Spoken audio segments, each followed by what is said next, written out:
আপনার কাছ থেকে যদি আপনার প্রতিবেশী নিরাপদে না থাকে, আপনি শুধু জুলুম করেন, আপনি শুধু অত্যাচার করেন, আপনি শুধু জুলুম করেন, অত্যাচার করেন, আপনার জুলুমের কারণে আপনার প্রতিবেশী নিরাপদে নয়, দিনরাত গালিগালাজ করেন, আপনি প্রতিবেশী আরেক প্রতিবেশীকে দিনরাত গালিগালাজ করেন, আপনি প্রতিবেশী আরেক প্রতিবেশীকে দিনরাত কষ্ট দেন, খোঁটা দেন, কটাক্ষ করে কথা বলেন, আপনার হাত জবানের মাধ্যমে আরেক প্রতিবেশী নিরাপদে নয়, আপনি প্রতিবেশীকে কেন গালিগালাজ করেন, আপনি প্রতিবেশীকে কেন ক্ষমতার বল দেখান?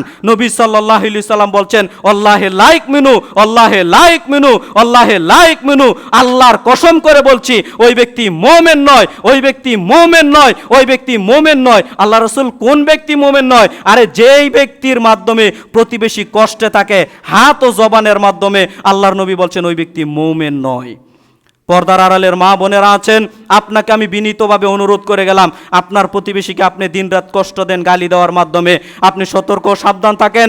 আপনাকে আমি বলছি, আপনার প্রতিবেশীর সাথে দিনরাত আপনি ঝগড়া লেগে থাকেন, কি অশ্লীল ভাষায় গালিগালাজ, আপনি তো বুঝেন না, পরকাল না হলে বুঝতে পারবেন না। সম্মানিত দ্বীনি মুসলিম ভাই বোন, আপনি জানেন রাসূল সাল্লাল্লাহু আলাইহি সাল্লাম, কথার মধ্যে কথা, রাসূল সাল্লাল্লাহু আলাইহি সাল্লামের নিকট একজন মহিলার বিবরণ পেশ করা হলো।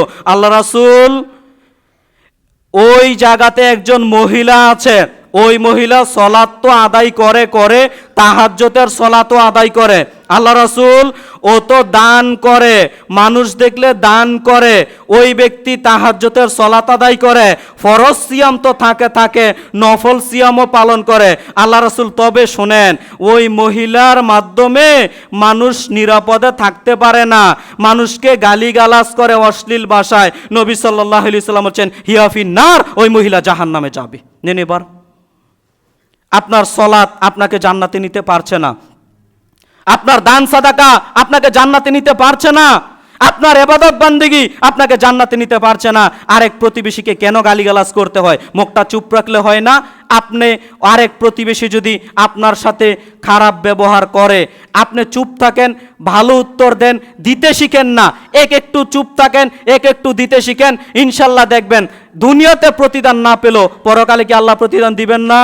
কেন আপনার মুখটা এরকমভাবে চলে? এজন্য পর্দার আড়ালের মা বোনেরা, আমি আপনাদের বিনীতভাবে অনুরোধ করে গেলাম, আপনি মুখকে সংবরণশীল রাখার চেষ্টা করেন। আর আমরা যারা আছি, আমাদের উচিত প্রতিবেশীর সাথে সর্বত্র ছাড় দিয়ে চলা। যখন ছাড় দিতে পারছেন না, তখন ও গতি দেখুক, আপনি আপনার গতিতে থাকেন। তবে এমনটা যেন না হয় আপনার কারণে ও যেন জুলুমের শিকার না হয়। কথা বুঝেন? আপনি তার উপকার করতে পারছেন না, বাস শেষ, সমস্যা নেই, কিন্তু আপনার কারণে যে জুলুমের শিকার না হয়, যদি জুলুমের শিকার হয় আপনি মুমিন থাকতে পারবেন না। এজন্য